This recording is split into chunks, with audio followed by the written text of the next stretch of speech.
just a boy. Christmas brought so much joy. Couldn't wait for the presents and laughter.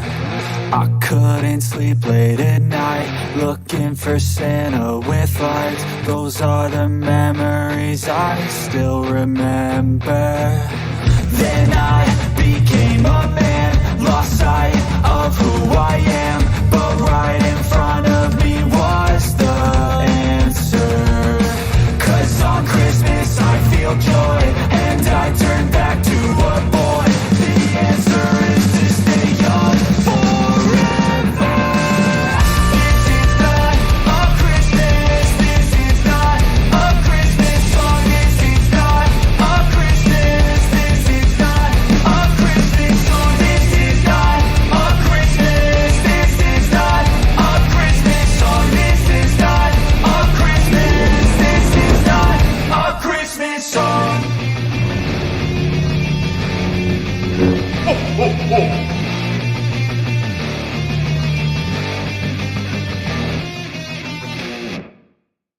Hello, Star Wars fans. You know there's just 178 days until Christmas. We're less than 6 months away now, and it's great to be back with you. Of course, we were on vacation last week, and today we've got a ton of news. Before we get to the news, however, I want to thank you all for being here and give you a little update. I got an email telling me that the Sideshow collectible, the Fennec Shand Sideshow collectible, is being shipped next week. So if you guys are aware of the Hot Toys, those are like the most detailed, they're fantastic collectibles, the premier kind of things. Well, and we've had a giveaway set up here on the channel where we're going to give away to one of our channel members, somebody who has been an Elite Squad member or above, or no, not above, that's the highest you can be, is $10 a month, an Elite Squad member for at least 6 months. We got Fennec Shand in. We're going to give away 2 Sideshow collectible items. One is this great big boy.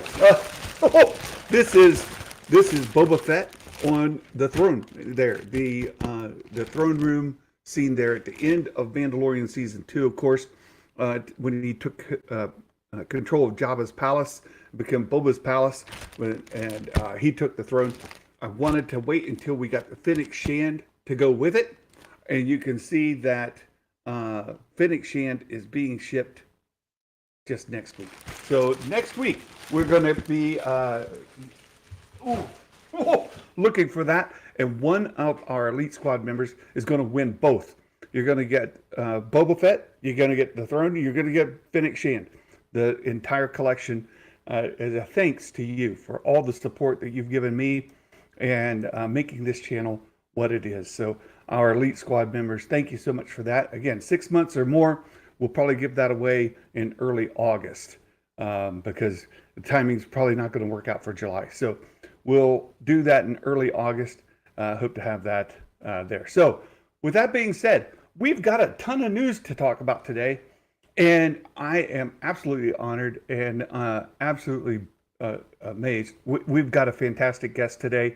The source of most of the news that we read here, Bespin Bulletin. Hello, Bespin. How are you doing today? I'm great, thank you, man. Thanks for having me on, Santa. It's great to be here, and I hope you're well. And it's great to see you back as well. Oh, thank you. Yeah, it's great. And so we've got a ton of things to talk about. And one of the first items I had on the list was this Ahsoka trailer is supposedly imminent, like this weekend kind of imminent. What have you heard? What are you thinking? I don't know if it's necessarily a trailer. The term that they're using is special look and footage. So a theory that I had is in May, Disney had an upfront event where they showcased a variety of their TV shows across all of their networks, so FX, Disney Plus, Hulu, the lot. There they showed the trailer for Skeleton Crew, which was at Star Wars Celebration, and a few other bits. But one of the things they showed was a behind-the-scenes sizzle reel of Ahsoka. And Disney and Lucasfilm do like to reuse the assets made. So, for example, I think it was 2021, yeah, maybe. No, it was 2020. Disney had a shareholders meeting, the Investors Day. I'm sure you remember this, with where they announced Patty Yes, Jenkins and Taika Waititi and the yes, the Lando big series. stage with all the The big, yeah, logos. Yeah. the big virtual stage. And one of the things that they showed there, but not to us as viewers, but to their shareholders, was a sizzle reel of such with concept art for Obi-Wan Kenobi and interviews with Deborah Chow and Ewan McGregor. We didn't get that footage until 9 months later for Disney Plus Day in September 2021.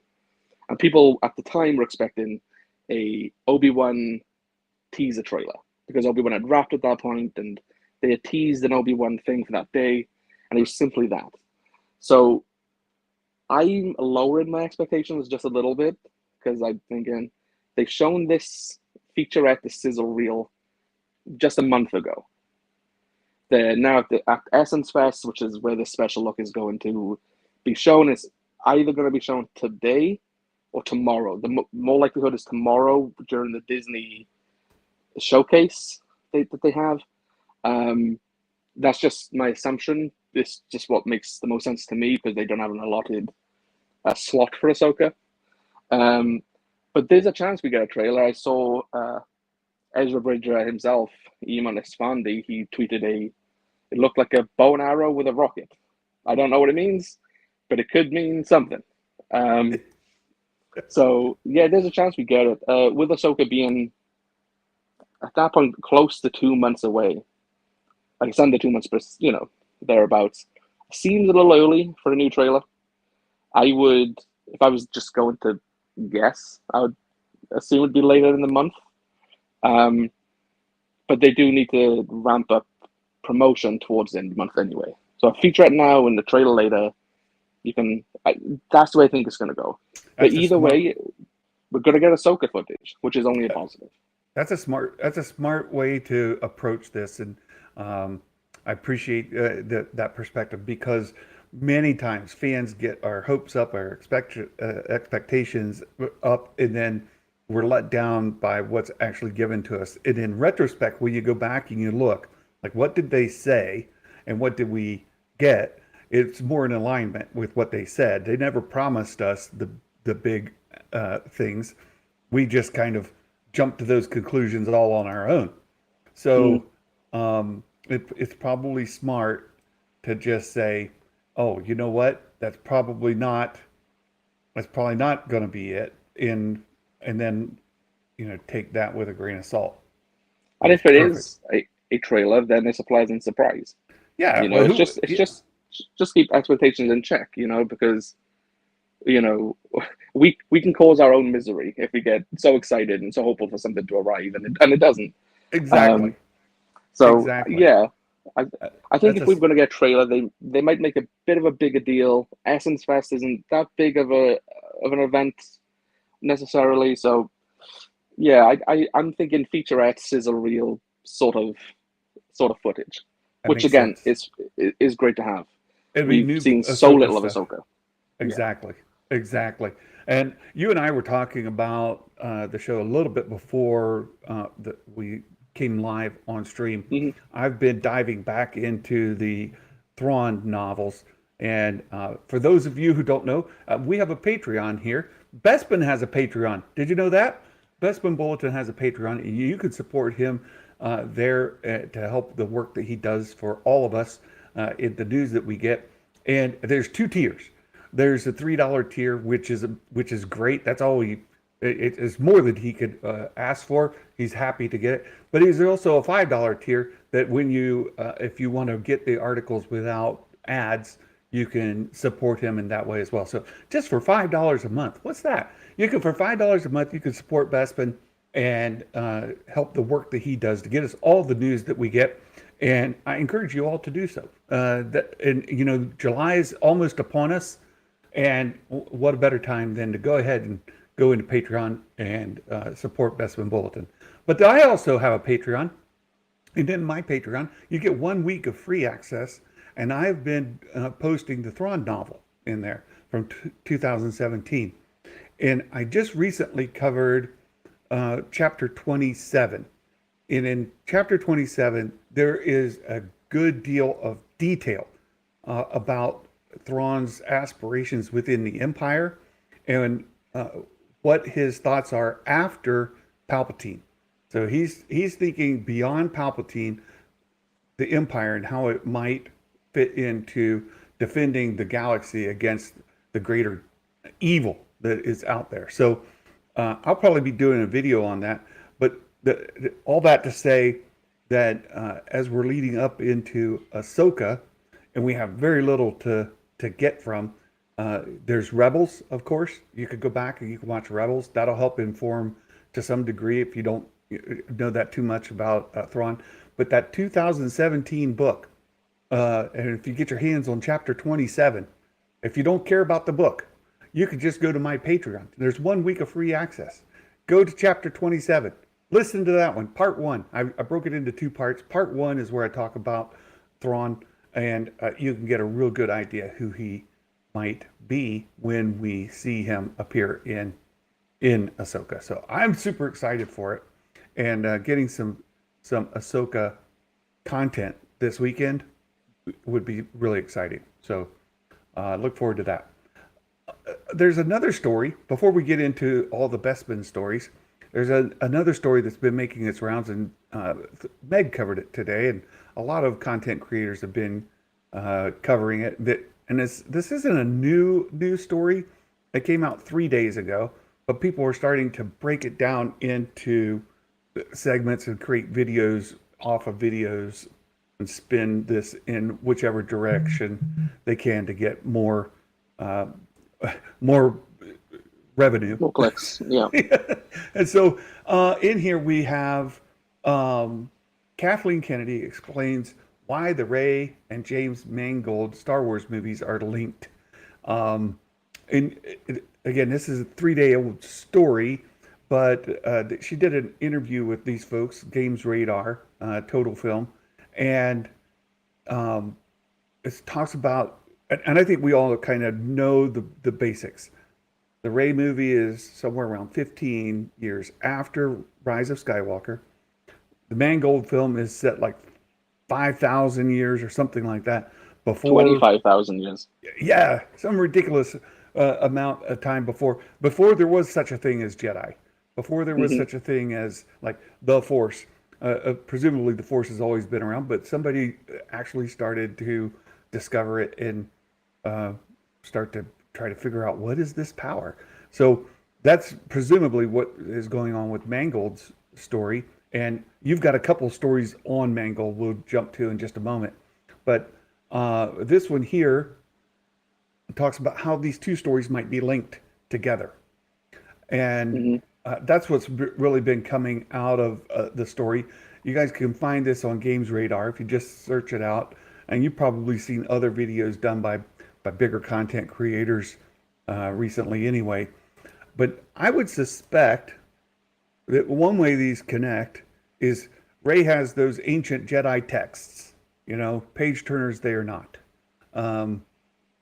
In some of those texts, there might be some information about very, very early thoughts that the Jedi had regarding the Force, use of the Force, before the Jedi Order matured into what we see in the Phantom Menace and the original trilogy. So what are your thoughts? How do you think these 2 may relate to one another? What's your take on it? I think your assumption is probably the most likely outcome. It is going to be through the various Jedi texts she has, and in her search for knowledge and to rebuild in a Jedi Order or starting a new one, she would come across, things of the past and use that to influence the future. One of the things that's been said recently by James Mangold is that he purposely wanted to distance himself from everything that already exists. He had meetings with the story group, and where he wanted to start his journey, he, with his own movie, they said you could go 25,000 years before the Phantom Menace. And he said one of the things he liked about the idea so much was he wasn't shackled by the stories that come afterwards. After his movie, he has so much space, which he enjoys. He can tell his own story and influence what comes later, rather than right. I've got to hit this note. I've got to hit this note. This was said in this movie. This was said in this TV series. I've got to link them. So I don't think it'll be it'll be hand-holding.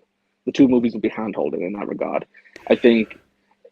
What I do hope they do, though, is if they are going to put in things of before the Jedi merged, become what we know them to be, that they do have a discussion with James Mangold in regards to what he's already written before they implement it. Because otherwise, it goes against what he's already talking about. He doesn't want to be shackled and chained by already existing material. He wants to pretty much tell his own story. Yeah. He was also recently that said that he doesn't want to do these sort of things. He wants to do his own story, and he will go and hopefully meet with George Lucas, not at this time, but in the future. And another thing is Kathleen Kennedy, like she's the one who said this. She's made some questionable quotes in recent times. She said James Mangold never worked on a Boba Fett movie. He did.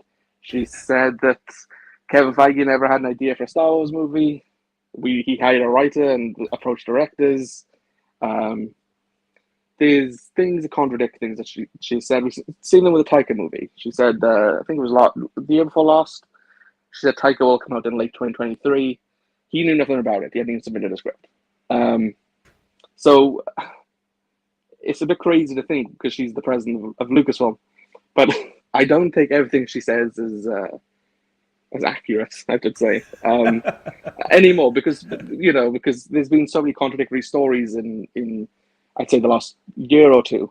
Yeah, I think you're on point there, and I also think that oftentimes her quotes get pulled out of context and told in a way that if you add the additional context around it, like there was the one a couple weeks ago about Leslie Headland, and that was brought out where she said the whole thing about misogyny and blah blah blah, right? And that was pulled out of context as well. And if you look at the full interview and you look at the full podcast that she was involved in, there's a lot more to it. She wasn't talking about George Lucas being a misogynist or anything stupid like that.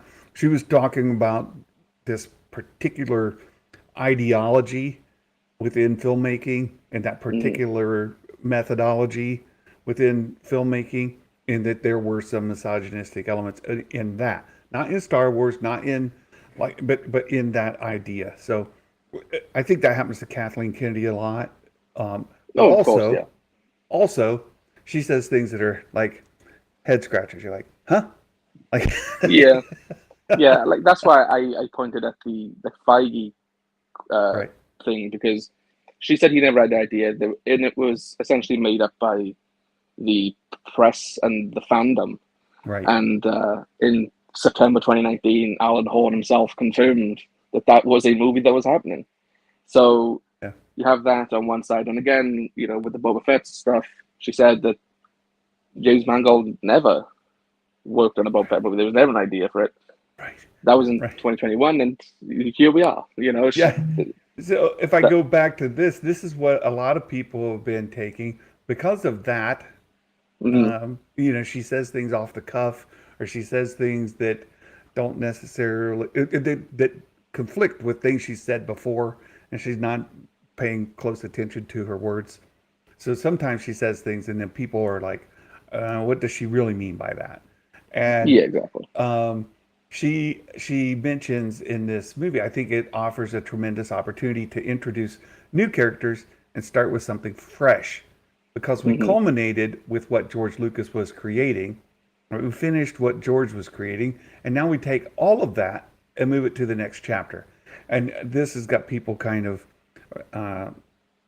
that got the hair on their back kind of raised, right? Like they're like, "Ooh, I don't know that I like what you said." Mhm. And they're not really giving her a lot of grace in her words.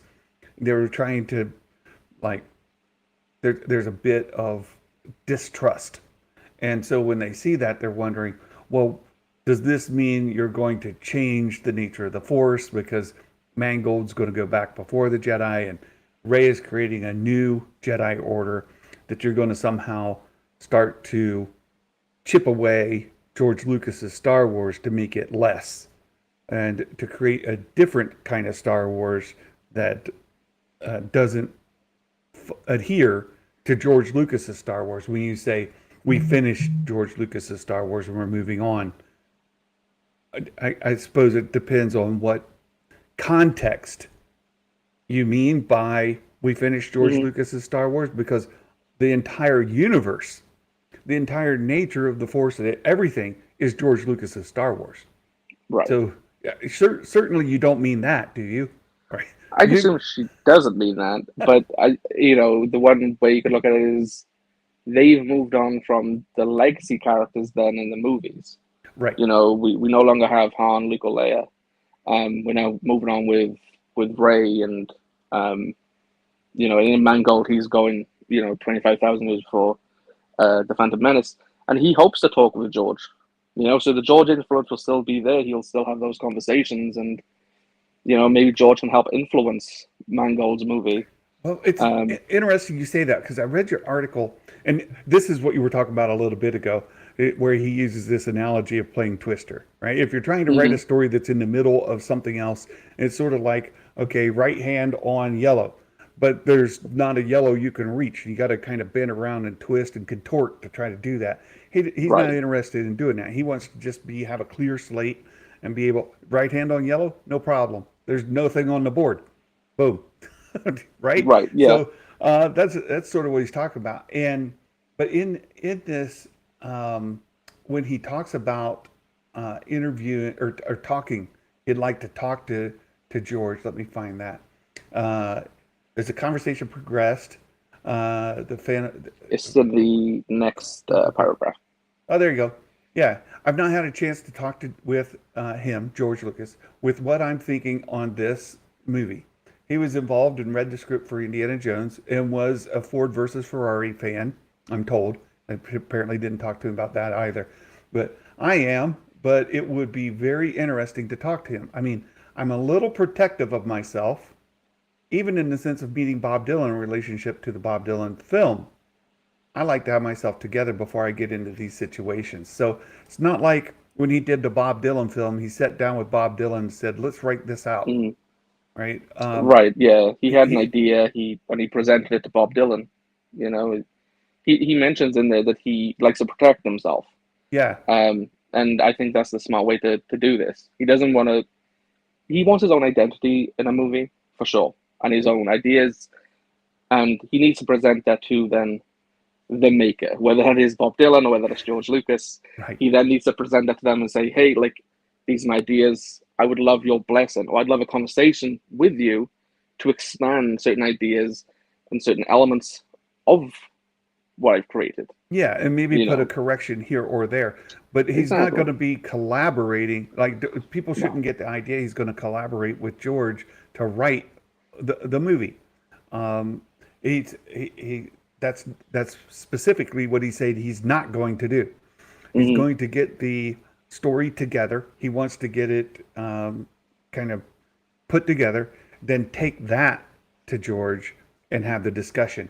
But he says, but I can't even do that right now because as a writer, I'm on strike now. So the solutions process is not going to happen right now. So hold on the whole thing. And I think if my math is right, we're on writer's strike day 60. So we're 2 months Hmm. into the writer's strike, full 2 months, starting the third. And you were mentioning just before we came on, you had a guesstimate of about when we might see this wrap up.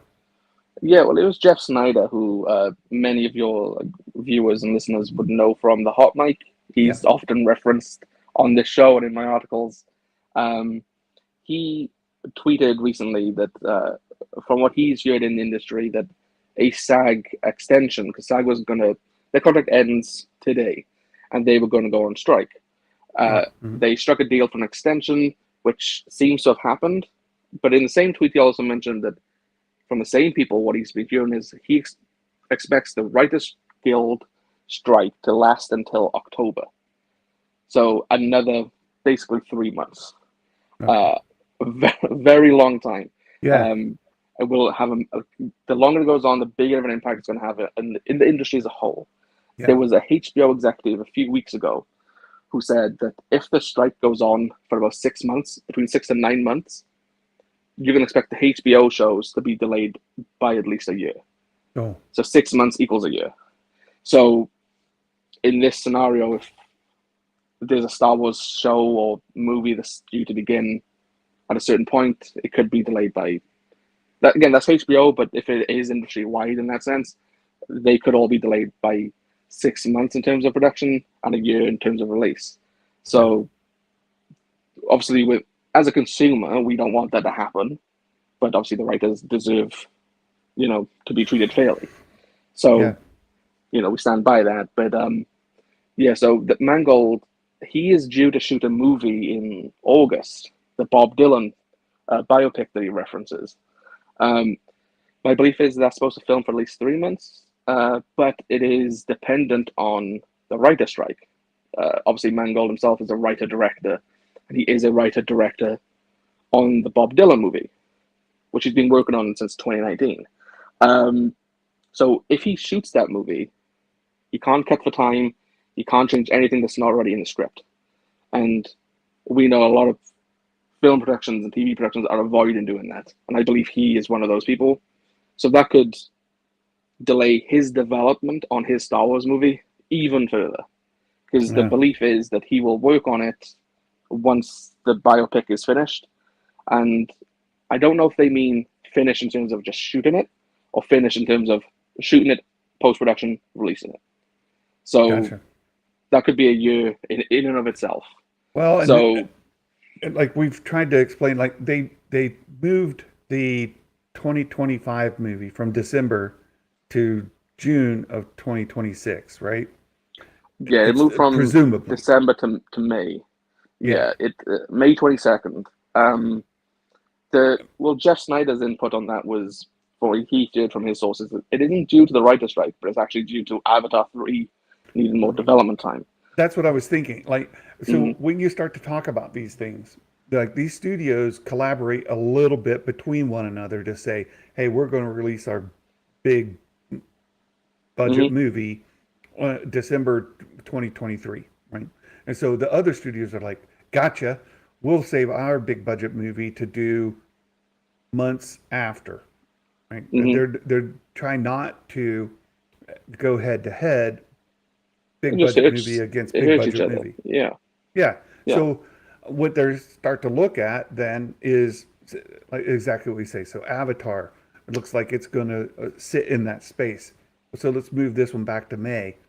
And then they've got the next December calendar item, which we assume targeted. we assume it's the Dave Filoni movie. But that doesn't mean that the writer's strike doesn't start to push other things. And another studio says, hey, we'd like that December date. Disney themselves can take their own dates, for example, and compete with themselves. So obviously they delayed Star Wars from December to May and replaced it with Avatar. But they've also delayed Star Wars now. So the reason they delayed it was so they didn't want to compete. They didn't want Avatar and Star Wars compete for the box office. But they've delayed Star Wars now into May 2026, the same month as the next Avengers movie. It comes 20 days after Avengers: The Kang Dynasty. Yeah. So you remember She-Hulk, right? On Disney Plus, they pushed, was it Kenobi back because of She-Hulk? No. So Andor moved a month. Okay. But I said at the time, my belief of that wasn't due to the She-Hulk release. It was due to other TV shows, big TV shows that was on competing services, House of the Dragon and House of Dragon. Rings of Power. Yeah. So, the analytics for them and the data was showing not so positive signs because there's so much promotion and so much buzz around these two, arguably the biggest TV shows of that year. Yeah. So But my thought on all of this is that these dates are not written in stone necessarily, no, and no. especially as the writer's strike continues, and if it goes all the way to October, or if it doesn't resolve in October, God forbid, I mean, then all bets are off, and then we might see all kinds of stuff, as you were saying, HBO, um, uh, Paramount, who knows? All Yeah, these studios are going to start to just say, okay, erase the slate and let's start over. yeah. There's also to do with actor schedules as well. So HBO, they said that they were due to shoot one of their big TV shows, Euphoria, the third season of that this month, and they were unable to, obviously, because of the writer's strike. But now they said that with that show in particular, because those actors, such as like Zendaya, for example, they're so busy that even when the writer's strike ends, they're committed to all these other projects. So it's even trying to find time for certain actors, Yeah. you know. Oh, that's good And too. Yeah. so even, but one thing as well to consider with the Star Wars movies in terms with the writer's strike is, Stephen Knight, he came in, Lindelof was let go in February. So the earliest Stephen Knight came in was then. And he had less than 3 months to turn in a draft. He was supposed to turn in a draft in mid-May, obviously 2 weeks into the writer's strike. Mm-hmm. We don't know if he turned it in beforehand or not. If he did not, then he's obviously not allowed to work at this moment. So he's further behind schedule than needs be. The longer the strike obviously goes on, the longer he'll be further behind. The rumor is, or the report from Jeff Snyder was that they are still looking to film the Rey movie in April of next year. Mm-hmm. Yeah. Seems highly unlikely to me, given where they are in the process. Yeah. And again, the movie was slated to come out 2 years later, so they do have a lot of time to delay that production if needs be. Right. But then you look at the Filoni movie, and before the writer's strike, there was a report, I think it was from the Hollywood Reporter, that said his movie's release was dependent on the release of The Mandalorian Season 4 and a possible second season of Ahsoka. The Mandalorian Season 4 has obviously already been affected by the writer's strike. Yep. We don't know when that's going to film, when it's going to go into production. Yeah. And then how does that impact the Ahsoka second season, if there is one, and then ultimately Dave's movie? So all just fantastic points. And I want to be conscientious of your time, and we've got a couple other stories of yours I want to touch before you get out. But absolutely spot on, and we'll be able to explore this further as we go forward. But I think the underlying thing here for all of this is these movie dates. Be it Mangold, what brought this up is Mangold's wanting to talk to George before he or after he writes the script. So that's great that he wants to talk to George, maybe get a little advice, get a little feedback, get a blessing, as you said. That's great. We just don't know when that's going to happen. It could be some time, and then you start to butt up against other projects and things, and you don't want to end up in another Patty Jenkins situation. Correct. Yeah, and you also got to think as well. We've got all these dates for the Star Wars movies, but they're all untitled Star Wars movies. They don't have the name of the writer or director attached to them. We all sort of know what they are roughly, just based off of insiders and whatnot. But Lucasfilm currently, what we know, have 4 Star Wars movies being made: the Rey one, the Filoni one, Mangold. Actually, no, it's 5 because then you got Sean Levy as well. There's 5 of them. So there's 5 Star Wars movies in various forms of development. I think if some hit the back burner, you have the others to replace it. So Taika, for example, is supposedly struggling with his third act, or he just needs to write his third act. Yeah. He seems enthusiastic and still wants to do it. He was hoping to do it next year. So he feels as if he's still in play. If, for example, Mangold, his movie doesn't happen, then maybe you pivot to Taika or Sean Levy and get the movie out. But I think this is one of the reasons why they haven't told us which film is connected to which date. Right, right. Because it's fluid and things could change. Exactly, So exactly. And Kathy gets herself in trouble all the time by saying things and then having right. to backtrack on it, and it certainly won't help her. And when we talk about Mangold, right now the topic is Indiana Jones, and Hmm. of course Lucasfilm's got a lot riding on that, but box office for 2023 has been pretty anemic overall.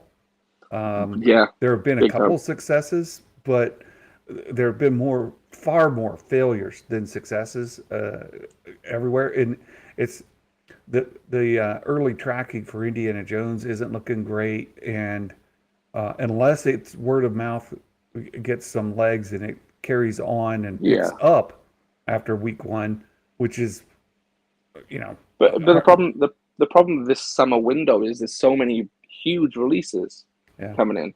Like yeah, I said, that it sort of started from Fast and Furious 10, and it runs up until like the end of the summer, essentially, with yeah. Teenage Mutant Ninja Turtles. Uh, But they're all big blockbuster movies, all extremely high budget. Especially something like Indiana Jones. This budget is Right, reported to be around 300 million, which is absurd. right, Um, that movie needs to get close to 800 million to become profitable. right. Like that's And bonkers. it's And probably going to come in under 100 the first weekend, and then yeah, the normal way that goes is it like cuts in half and then half and half, like it gets these half lives as it right. goes forward. But And it unless it manages to kind of maintain and stabilize, and pick up, mhm, there's no chance it'll get anywhere close to 100 or no, 800. no, and And and and and, it, and India has stiff competition in July. yeah, You have Mission Impossible 7 releasing, which is one of the biggest releases of the year. You've got Barbie and Oppenheimer releasing on the same day. yeah, Um, Barbie at this moment is tracking higher than Indiana Jones, which it's is crazy. incredible. 80 Yeah. to 100 million opening weekend. Indy currently 65 million Well, tracking, I bring that up 140 worldwide. I bring that up because I mentioned I'm worried about his movie getting the Patty Jenkins effect, right? Like Right. Wonder Woman 84 happened, and then the wheels came off of Patty's wagon, right? Hmm. But dun Patty's wagon. But the same could happen to Mangold if Indiana Jones loses Lucasfilm a ton of money, and then they've got to put money back into another Star Wars movie by the same guy. Um, and who knows what happens with there's rumors about Kathleen's tenure at Lucasfilm coming to an end anytime in the next 6 months.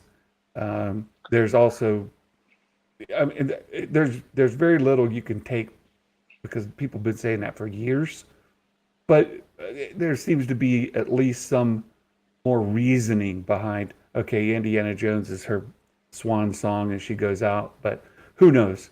Um, Hmm.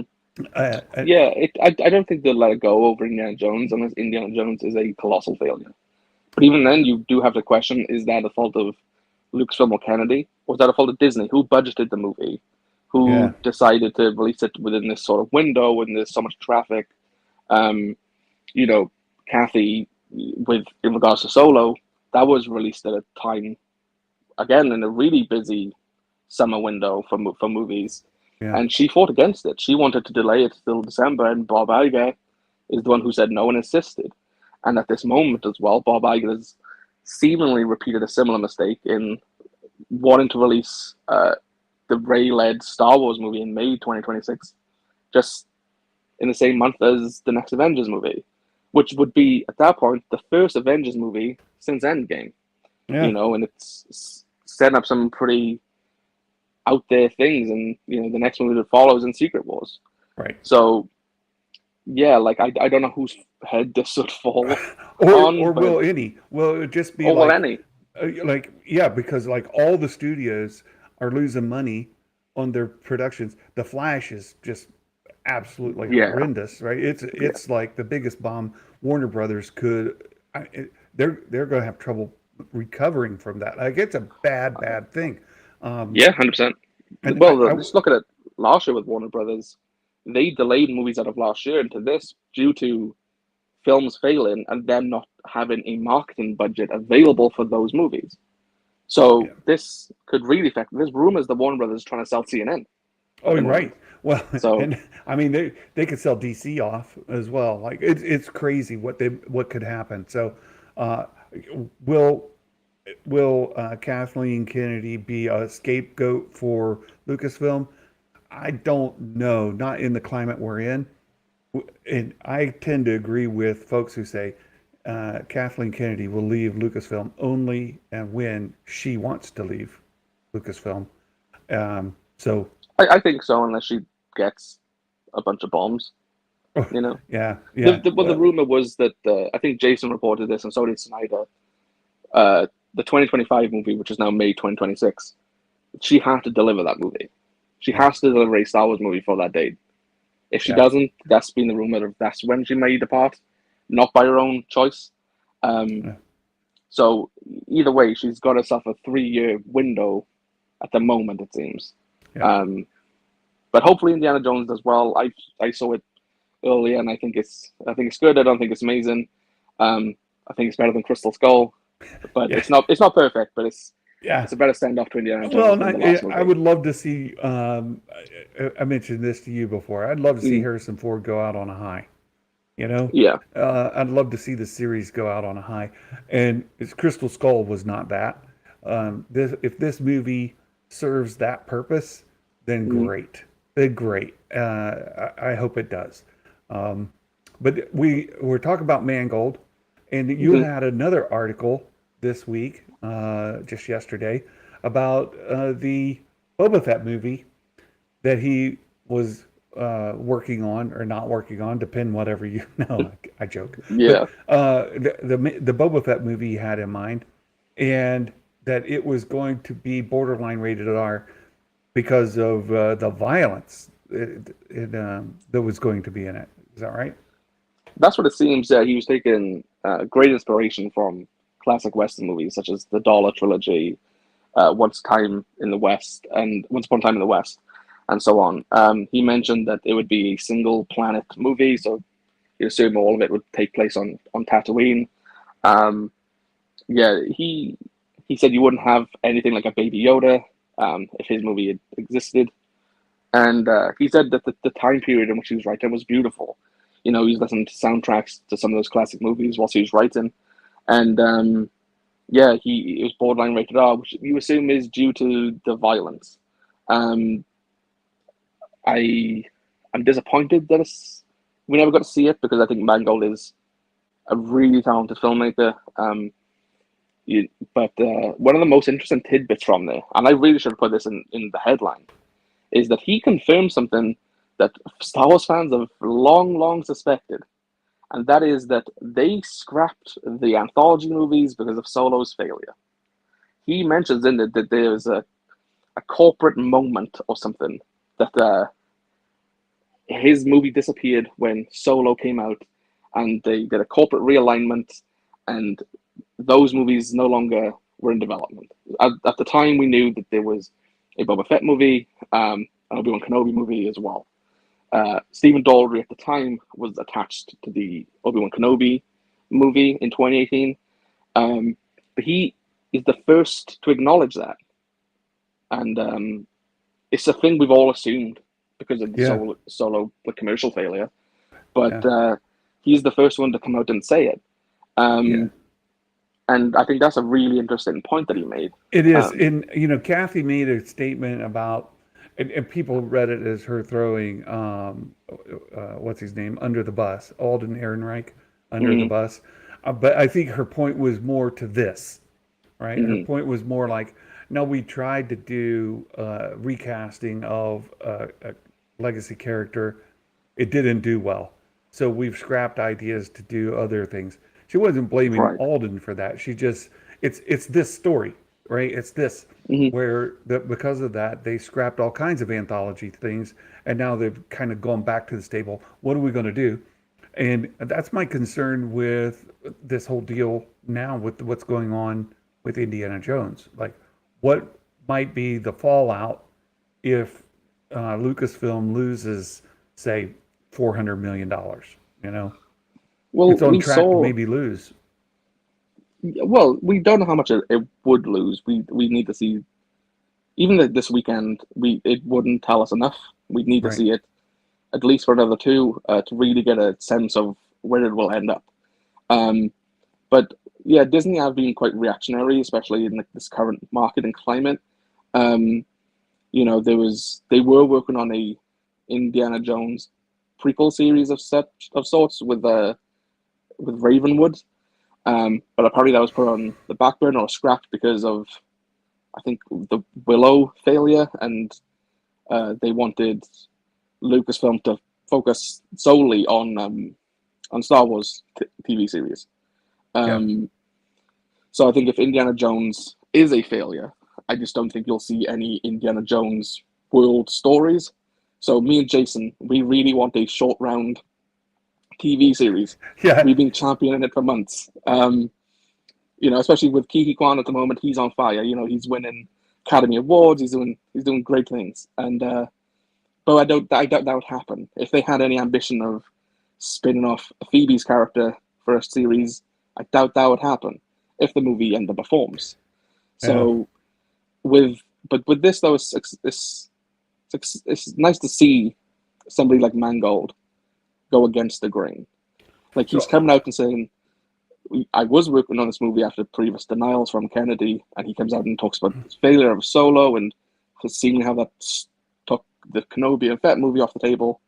It's nice to see a filmmaker contracted to Lucasfilm be so open and honest. Because it's rare that we get it.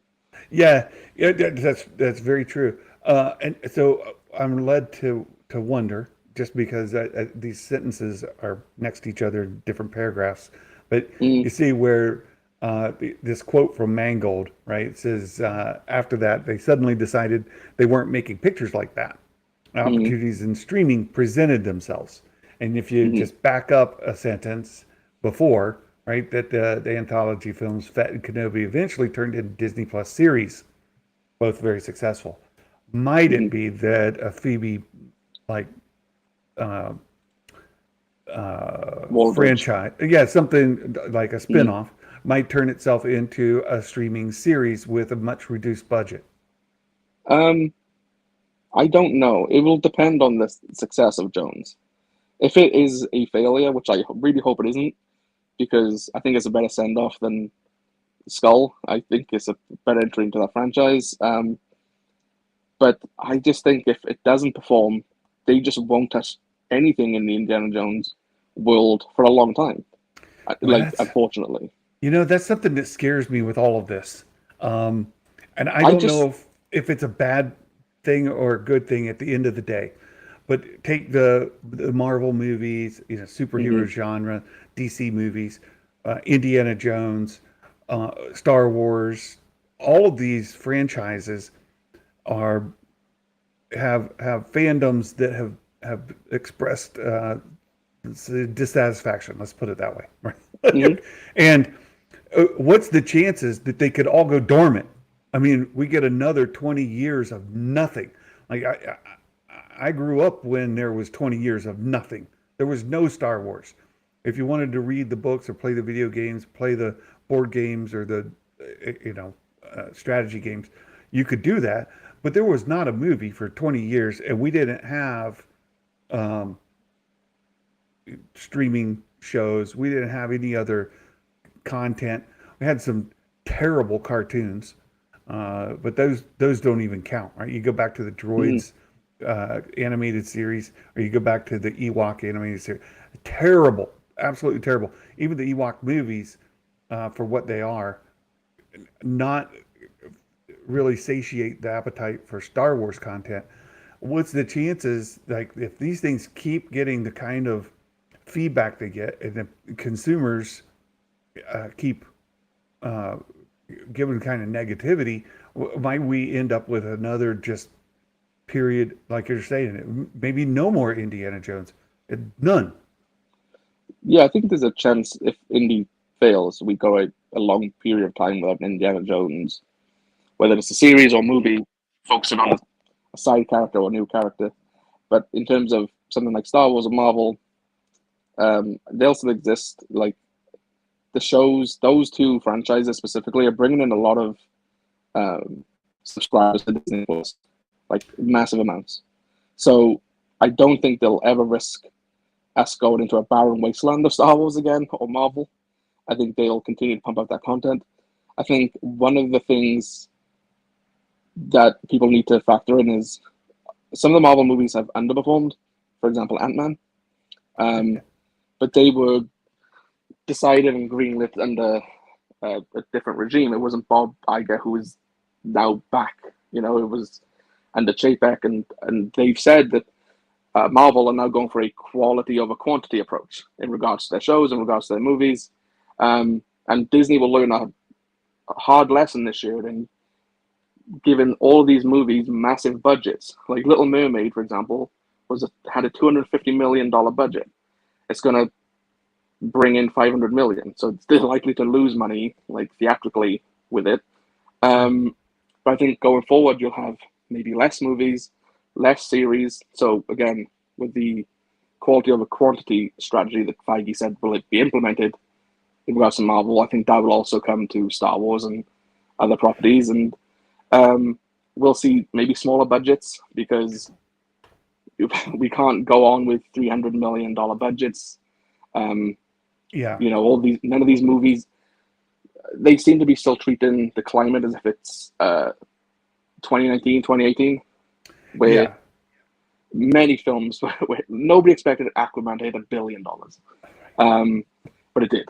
And, you know, you look at the DC movies of this year, of last year, that everything's underperforming, you know, and I just think we'll see some realignment, as Mangold called it, in regards to some of these movies and these shows. But I don't think we'll go to a wasteland of Star Wars. Well, I hope not. I hope not. And as you're saying, a realignment when you talk about the budgets, be it, you know, there was some discussion how Andor, the budget there is way higher, right? But of course they have more episodes, but we may not get many Andor budgets approved going forward. No, definitely not. I think Gilroy in that interview, he said that he came in and had that budget at a sweet spot. Everybody wanted to bring in subscribers for their streaming services, and you know, it was a race, it was a streaming race. But now the thing isn't just getting new subscribers; it's just retaining what you've got. That's the line Bob Iger has been pushing in recent months, is just keeping what they've got. And you know, they're cutting, like they lay off employees, they're doing all these cuts. They're getting rid of content on Disney Plus, so they do have to pay like certain royalties, as are other streaming services. But so we won't see a budget like 250 million again for a series on Disney Plus. Which means look for more things to look a lot like Kenobi than looking a lot like Andor. Right. Yeah, and you know, they are setting up more stagecraft volumes across the world. Like there's one in Pinewood, there's one in Shinfield, which is where The Acolyte has been filming primarily. There's, you know, even the smaller shows that Disney make, like How I Met Your Father, they use the volume for that show. You know, they're really trying to cut costs where they can. And I think going forward, they'll be picking things that are less risk averse. So you're seeing Pixar, for example, Bob Iger's having them make a Toy Story 5 and a Frozen 3 and, as you know, Zootopia 2, bringing in things that have already been successful for them instead of making new things. Because look at Elemental, they just released, and that's also a Bond. And just the budgets are going to have to be in line. They're just going to have to be.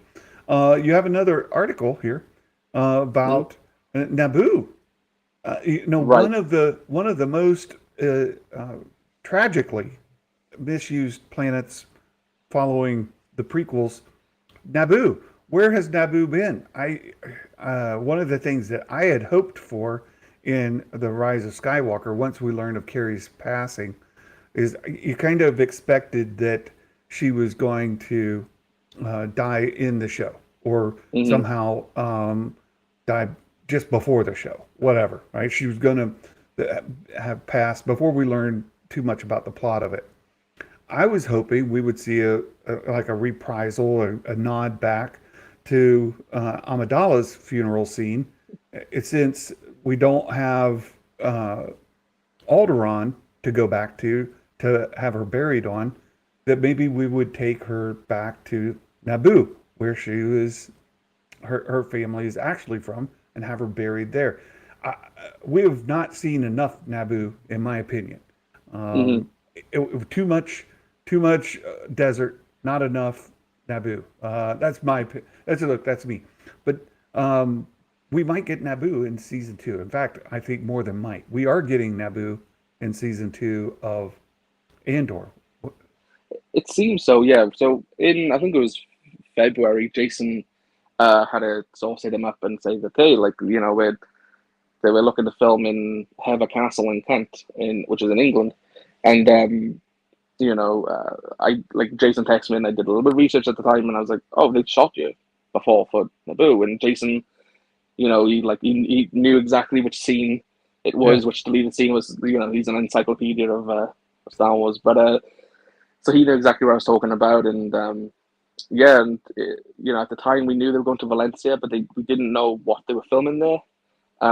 They used the Science Technology Center, so it wasn't Naboo, but they did use this other like castle-looking thing, and they had a nice garden outside of it, so it could be tied. But this is the exact same spot that they filmed in for the Phantom Menace in 1997 for a couple of scenes, and as you can see from the photos, they have started prepping that area for the shoot, yeah, which leads us to believe that it is Naboo.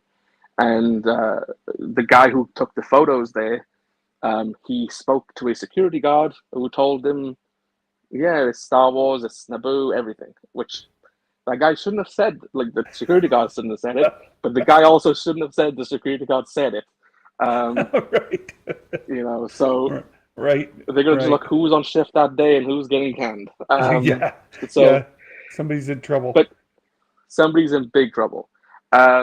Yeah, it seems that we'll get a glimpse of Naboo. In December of last year, they had these really big structures in Pinewood built, and the architecture was pretty unique, and it was reminiscent to me and to Jason of Naboo. When I showed him the Yeah, photos at first before I posted them, I was like, "What does this remind you of?" And he was like, "Yeah, Naboo," like yeah. without me even saying it to him.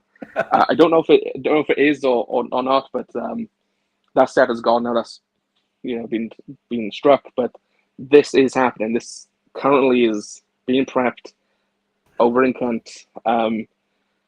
My friend, who's my podcast co-host, Isaac Pevy, he lives there, so I might Oh, be sending him to go and have a nose. So nice, nice. Well, it's like our friend who lives up in Scotland went up during the Andor filming and mhm. at the dam when they were getting ready to do the shoots there, and likewise he had to kind of skirt around some security who were keeping people away, but he was able to get some nice shots up there before the Yeah, filming I began. when they filmed there around my neck of the woods in Wales, Rob is very familiar with this story, but I encountered the security and I ran into a man called Buggy Man, we'll just call him, Okay. and he was a force to be reckoned with. We'll say that. Well, Um, that's what Greg said. Darth Elvis is who I talk about.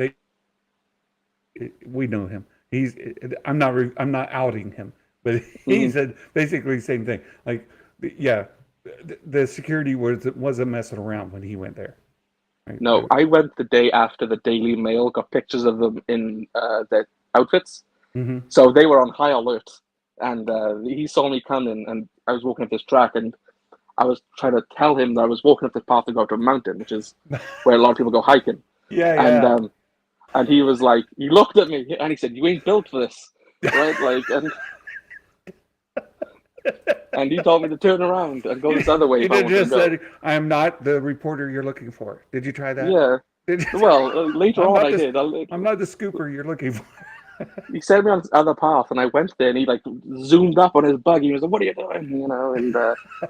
And then he chased me off the road, like Oh no! followed me. I ran down. It was on like a hill, like a little bit of a mountain. I ran down the hill, hopped a fence, ran across a field with sheep, and into the woods where I hid for about 15 minutes.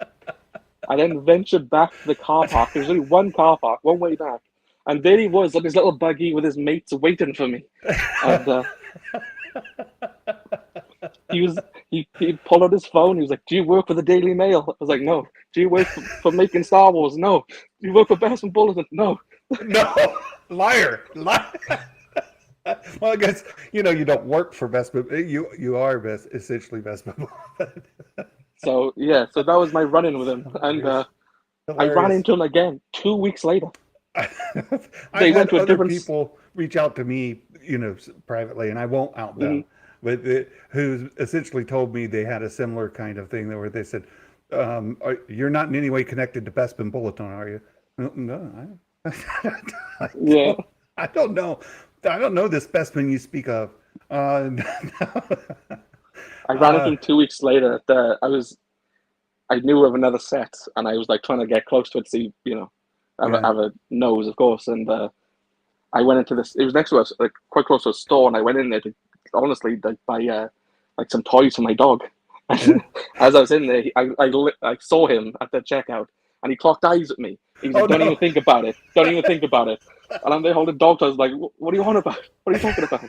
Like, you see him go on his radio, say, "Hey, like there's a guy." So yeah. Oh, this is the best. I love this story. We got one more article, and then I'll let you go. Mhm. It's about Eclipse. So Right. Star Wars Eclipse. We saw this theatrical trailer some time ago, and then it kind of just died off. And there's lots of reasons for that. I'm trying to keep it short, tell the Mhm. TLDR of it.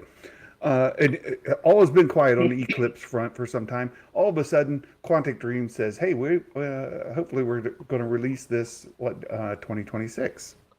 Well, here's an insider, Tom Henderson.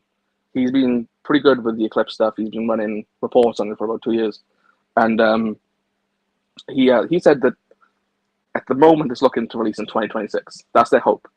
It could be even later because they're still having issues hiring staff for the game, apparently, due to allegations of their workplace conditions, and Mm-hmm. that can all be read online, and you can see just how bad things were there. Or are there? We don't know if it's still ongoing, obviously. But they, yeah, they due to those reasons they're having issues hiring staff, and that was even back in December 2021 where they first showed the game. There's reports at the time saying that they even showed the game so early in hopes of attracting staff and Uh, attracting um, somebody to acquire the studio so they ah, could help rebuild their game engine and get more money pumped into it, of course, and everything else. Yeah, from all accounts, it doesn't seem as if development is going particularly well, if the reports are to be believed.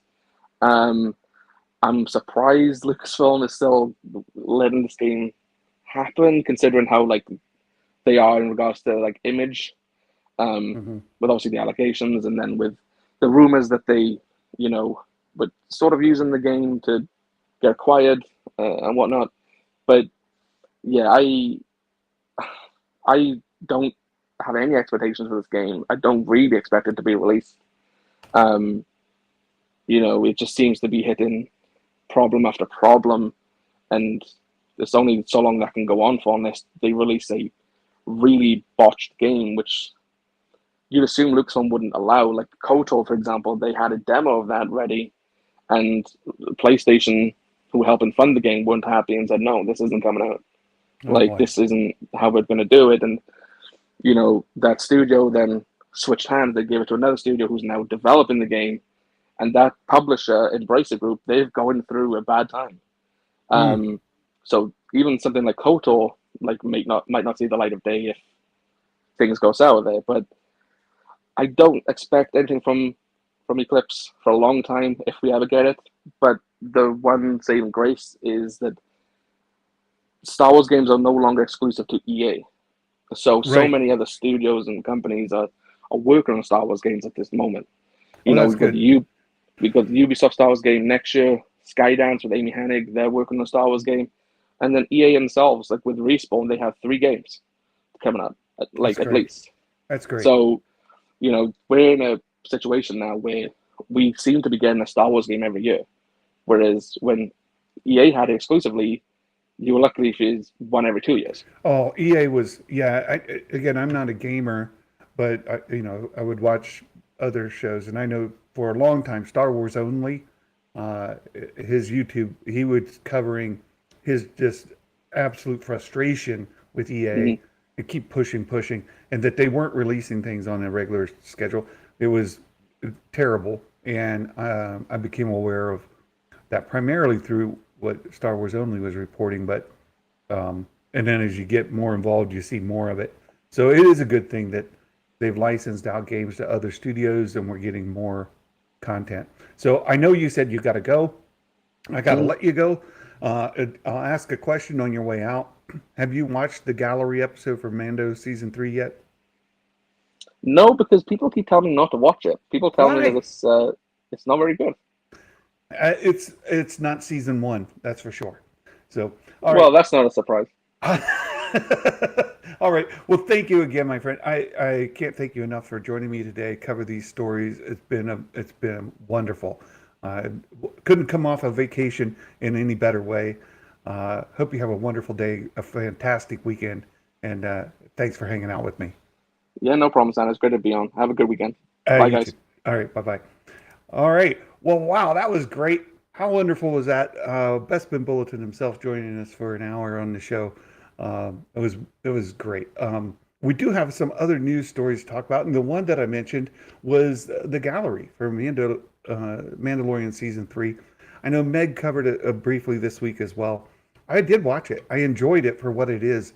I just really look, Mandalorian season 1, the gallery, not like the season itself, but the gallery, where you had sort of episodic um, behind the scenes. You see what happened behind episode 1, behind episode 2, and as it goes.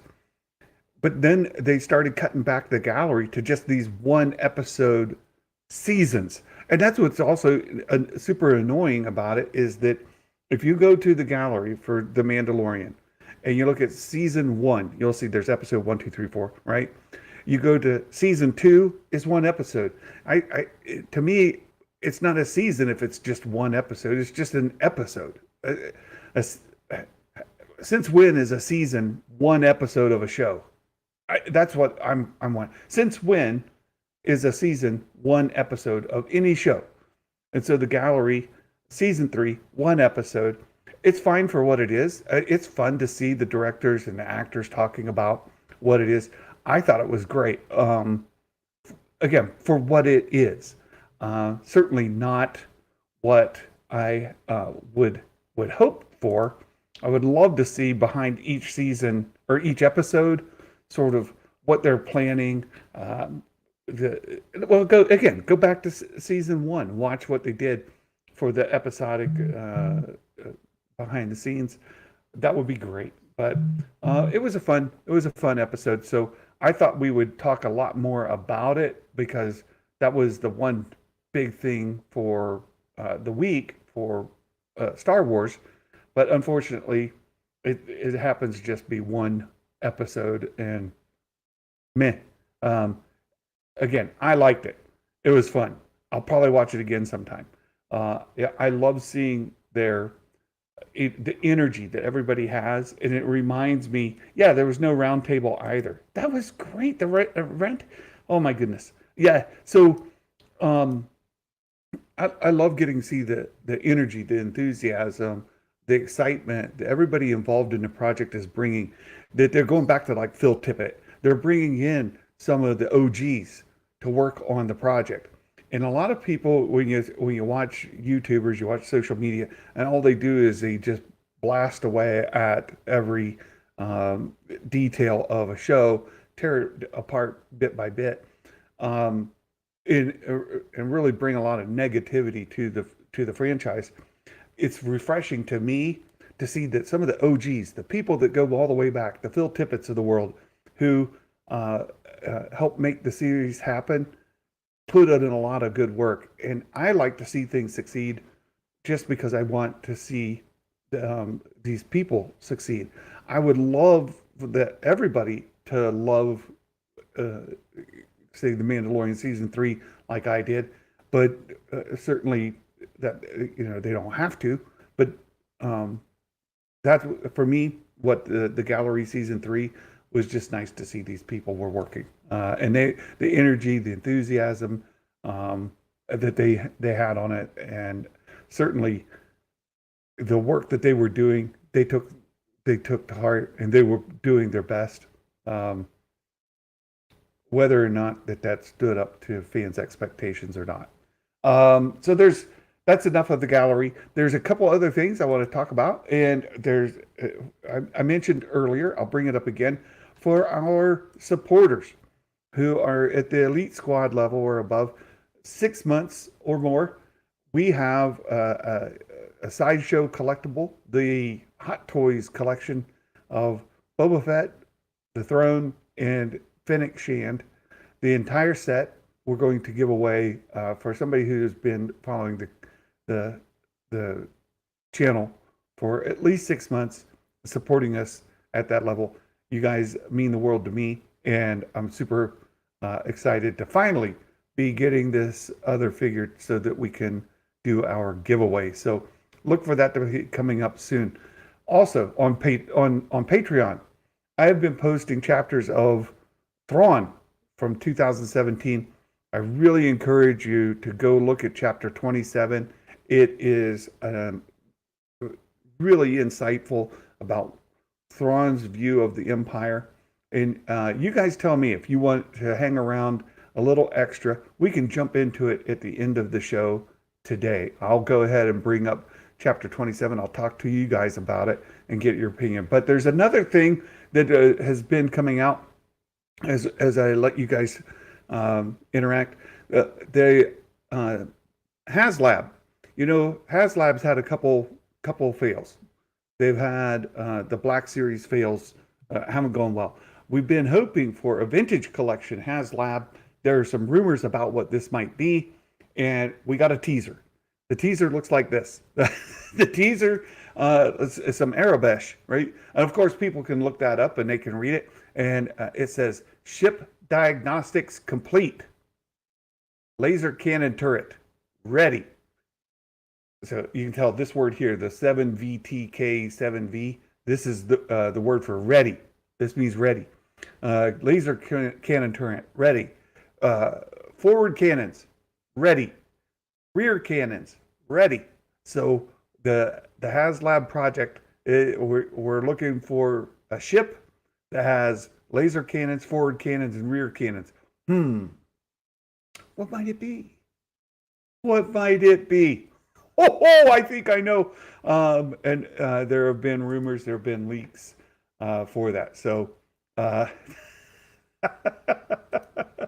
Haslab, right? Like the Half-Life duck. I got to do my Gilbert Gottfried impersonation. But also, while I was on vacation, we were in Kansas City. My daughter took me to a toy store nearby. And so first of all, she got me this, this is show and tell. She got me this vintage collection, right? George Lucas Stormtrooper disguise. So I've had the Black Series one, and I gave those away as channel gifts. But look there, there's a vintage collection, George Lucas Stormtrooper. She got me that for me for Father's Day. How awesome is that? Thank you, Kayla. That's awesome. So there's that. But then she took me to the toy store where she got it. And so let me see if I got everything here. Yeah, I've got the bag of goods here. And promote them just a little bit. I think I stuck their business card down in here. But look, got myself a Black Series Christmas themed holiday Scout Trooper with Grogu there. Look at that. Got this for $28. Not really, cheap. This guy, this toy store, everything is fully priced. You weren't getting too many deals there, but it was fun. But then here it is. This is the name of the place. Back in Time, Comics and Toys. This is Kansas City. If you're in the Kansas City area and you're looking for any kind of collectibles, toys, this is the place to go. Back in Time, Comics and Toys, Kansas City. You can find them there. Back in Time Comics.com. They've got comics. They've got Star Wars. They've got Star Trek. They've got all the things. All the things. They've got Harry Potter. You keep looking, you can find all the things. So there you go. And then I was looking on the shelf, and what did I find? I found a Bosk, right? He's not carded, he's loose. But I got my friend Tim, Bosk's Bounty. Tim's a good friend of mine, and I was like, oh, I can't walk out of here without buying that $10 Bosk. I had to have that. This is mine. This is mine. Just as a reminder, my friend Tim, Bosk's Bounty over there. What else we got? Oh, this is for me. When I was a kid, I only had like 2 Star Wars toys at all. And our good friend Astromech Jeremy, who hangs out here all the time, he's a big fan of the droids. I had this guy, right? I had a C-3PO, and all the gold just wore right off of him. And this guy here, this is just like the one I had when I was a kid. This is $20 again. This guy's not, this place isn't giving you any deals, but there's $20 for the exact same C-3PO I had when I was a kid. I was like, I gotta have that. So I got that. And then, let's see, we got a couple others in here. Oh, my favoriteest character, and one that's going to be really, really popular with fans here for too long. I had to get Ahsoka Tano, right? So I got Ahsoka Tano. She comes with some items there. Again, $30. Not like Santa got a deal. There you go. I had to have that. So there you go. That's it. Back in Time Comics and Toys. Fully priced items. Don't go there thinking you're going to get stuff for cheap. But if you're looking for something, you wouldn't believe the stuff they had on the shelves. You wouldn't believe like some of the things I haven't seen anywhere. And this guy's got them. He's got them. If you're looking for hard to find collectibles, I encourage you to go there. You'll have to pay full price. He's not giving away deals, but he's got all the stuff. So I had to show you guys all of that. You guys interested in Thrawn? You want to know something about Thrawn? Should I cover it here at the end? Go back and did they have the LJN 80s wrestling figures? They did have some wrestling figures. I don't know if they had these, Peter. I don't know that much about that series of collectibles. Let me go back to chapter 27 of Thrawn. I want to show you guys a conversation that Thrawn had with a dude, and some of it will be a little bit out of context, and I don't want it to be like full giveaway, like spoilers. I know we've got our friend Nerd Mafia. He's reading the book right now, and it's going to be. Oh, Peter, thank you. He's going to check the website and tell him Santa sent you. Great. He told me he was going to check out my YouTube channel. So if you're listening, hey, it was good to be there. Spent way too much money, but anyway, Skywalker's Academy, you got to go. Well, thanks for hanging out here. We'll see you next time. Dale, thanks for hanging out. Thrawn has this meeting with a guy called Night Swan in this book. So I know Nerd Mafia is reading a book, and I don't want to ruin it for you, Nerd Mafia. So I don't want to. I know you're not quite to this point yet, but there's a fantastic dialogue that goes back and forth here, and let me share this with you guys. Let me share window. We want to share this window right here. There's this dialogue between Thrawn and a guy called Night Swan. Night Swan has been a bit of a intellectual combatant throughout the book, and so they finally meet, Night Swan and Thrawn, and they have a discussion about the Empire and the evils of the Empire. And here's what I want to get to. Let's get to.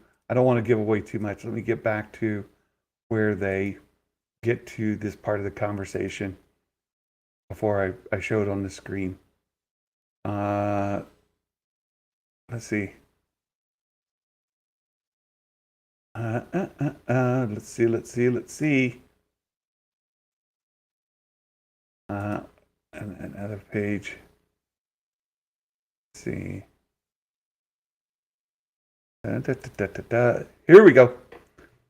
Here we go.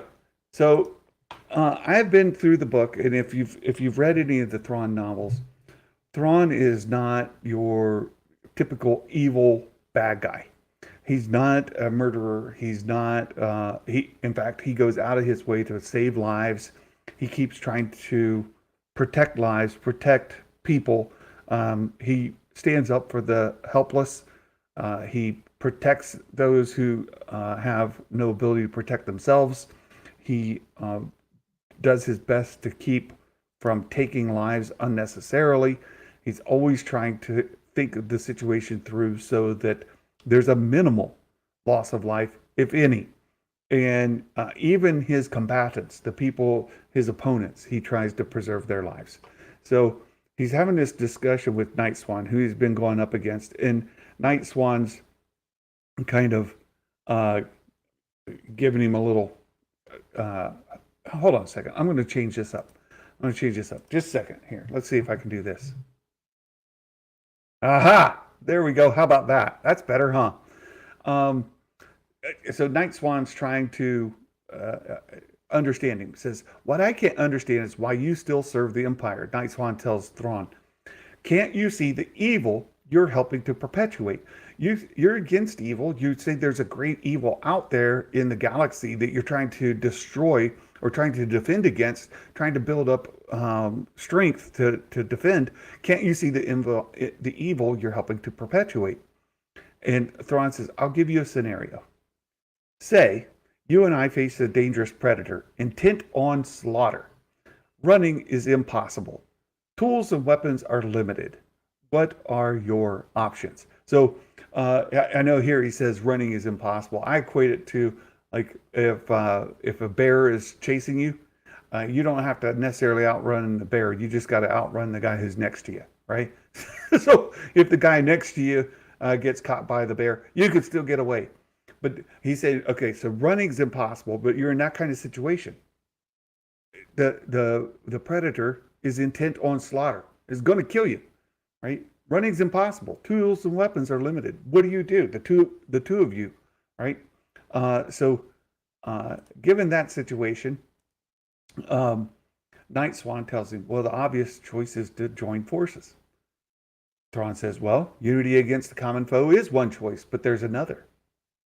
And Thrawn says, you strike me down, so you strike down your opponent to make them easier prey. Then while the predator devours me, right? While there you go. If a polar bear is chasing you, you got right? You got to take out the elf next to you so that they become the meal. And while they're chewing down on the elf, then you right? While the bear is eating the elf, then you find or build a weapon you can use to assure your own survival, right? So you kill the bear while the bear is eating the elf. That's how it would go, right? My point, Thrawn said, is that was the choice that lay before me when I decided to visit the Empire. Right? So they have a little talk about how he got there and so on. And he says, there's a bunch of other stuff. He says, there are evil things in this galaxy, far more evil than the Empire, and far more dangerous to all living beings. We know some, while others we've only heard of rumors. Just for you to know, he's talking about the Grisk here. Some of the Grisk is known, but there's a lot unknown about them, right? So he's talking about the Grisk. Says, others we've only heard rumors. We need to know whether the Empire that was rising from the ashes of the Clone Wars could be an ally against them. So this is interesting. Thrawn, places on a timeline, right? So Thrawn says he came in after the Throne Wars. He said, here's what he wanted to know. Whether they could be an ally against them or whether it should be collapsed into an easy prey. So with the Empire, we have two options. One, be an ally, gain forces against them. It's the same as the polar bear trying to eat Santa and Elf, right? So did the elf and Santa work together to defeat the polar bear, or does Santa kill the elf and let the bear eat the elf while he attacks the polar bear. How's that work? That's exactly what he's saying. He says, I met a Jedi general during my Clone Wars investigations, gave me credentials to offer a new empire. Thus, I was best to sin. He met with Anakin Skywalker, and that comes in some of the books. So it says, it says that, why do the Grisk scare him so bad? Yeah, that's a great question, Kay. Let's get through the. I'll just tell you, the Grisk, they have a strategy of infiltrating. Let me put it in terms that makes sense. They infiltrate to start a civil war. So what they do is they feed one side of the political group within any society. They feed them with half-truths, rumors, lies about the other side. Then they do the same on the other side, so that it builds distrust within a group. So if you were to take the United States, for example, and you were to say, okay, red states, blue states, just kind of oversimplify. We're going to tell the red states a bunch of stuff about the blue states, that they're trying to plan a preemptive strike against you, red states, because they don't like you.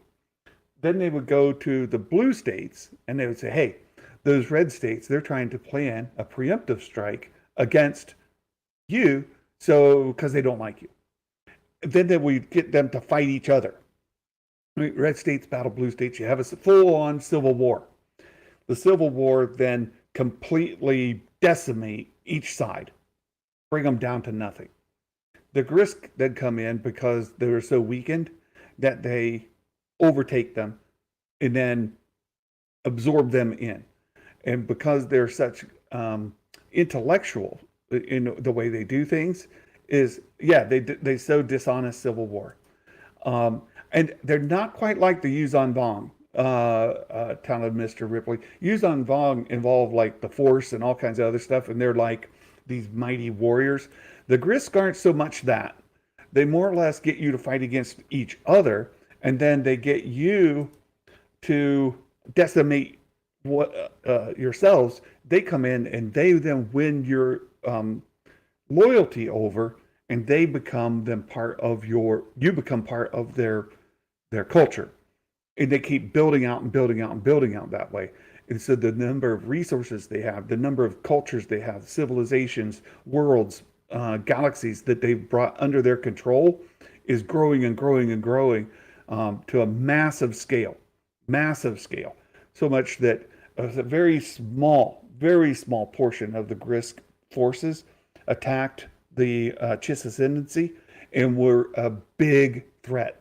Small portion, big threat. He's worried, what if they bring the entire force against us? We stand no chance. The Empire, likewise.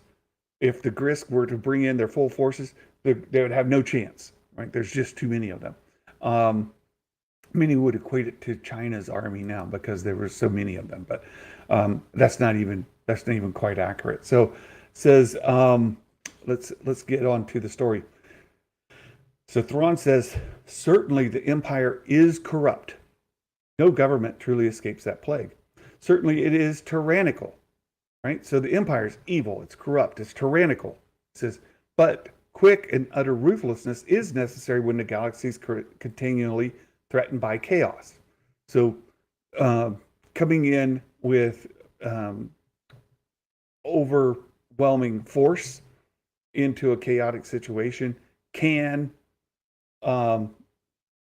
quell things until you get things organized, and then it should be fine. It says, that revolt must die.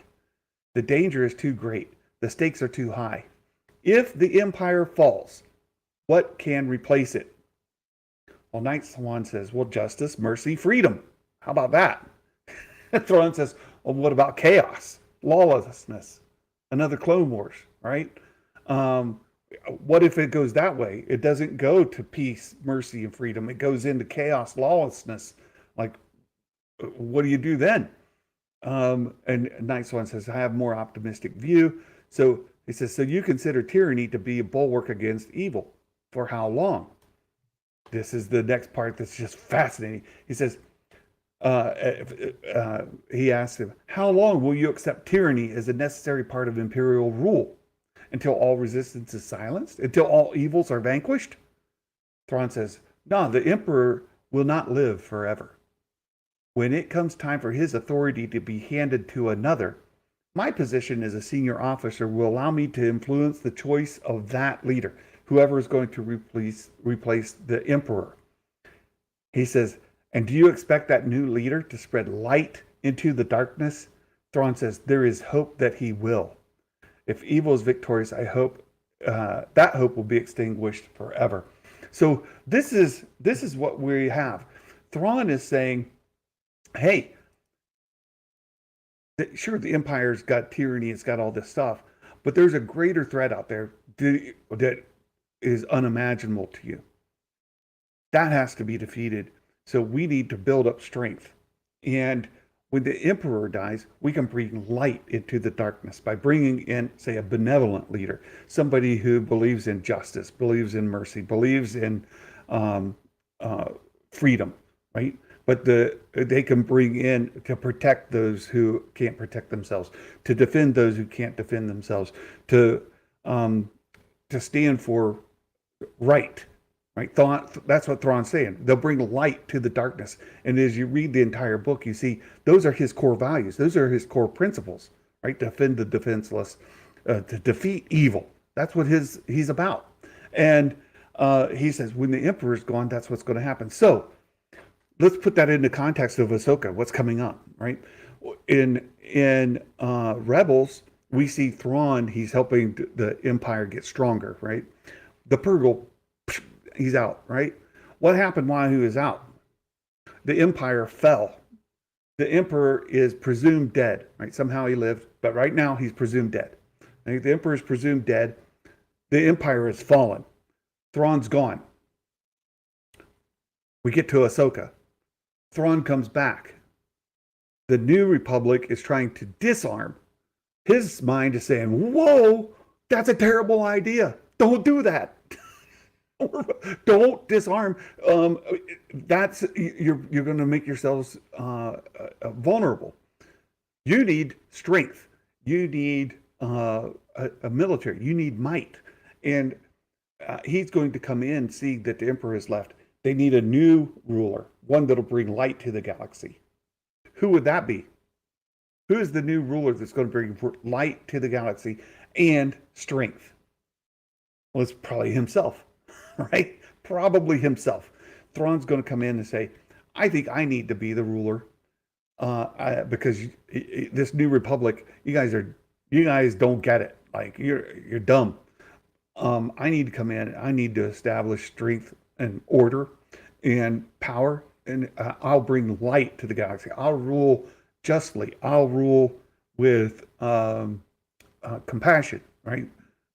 Defeat evil." That's his plan. So I'm super anxious for Ahsoka when we get there, and when Thrawn comes back. I think we're going to build up to this major movie event that's going to happen with Thrawn, and how is he going to? How's this all going to play out? Is he still going to be part of? Have this mindset? Is Dave Filoni going to bring in the true character of Thrawn to want to lead, right? It says, will Thrawn bring down the New Republic? Well, okay, we know he doesn't. We know that by the time we get to The Force Awakens, the New Republic is still there and the First Order is there. But what's happened is now we have fragments of the Empire, and the First Order is one of those fragments.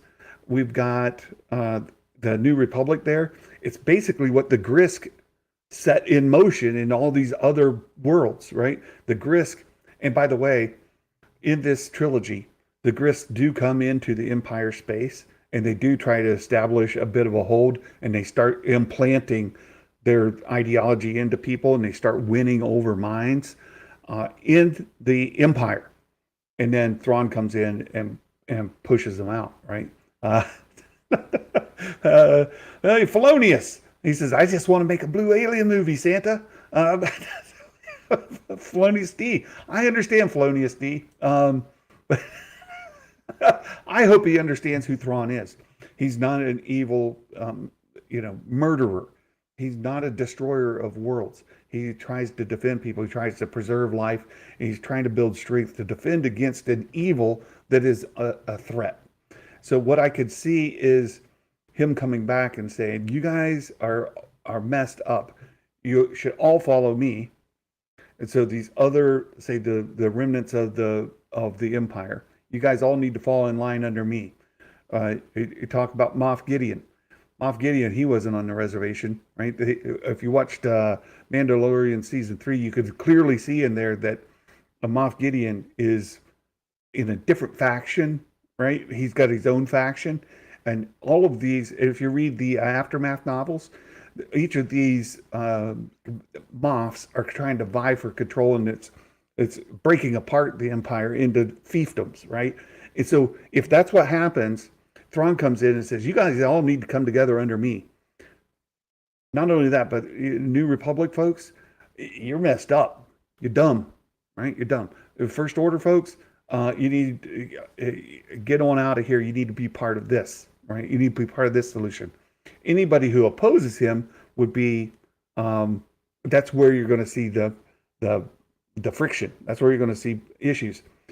And what I hope we get, what I truly hope we get, is a full-on Grisk invasion that they fight back, and then Thrawn goes back to Chiss space. That explains where he is by the time we get to the Force Awakens, and that the powers left over were the First Order and the New Republic. That all these other Moffs and things were kind of eliminated along the way, and that when we get to the First Order, or the Force Awakens, that's what's going on. That's my hope.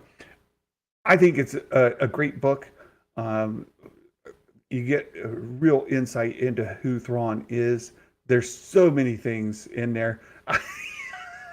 Felonious D. Ooh, he's a compassionate conservative. Write that down.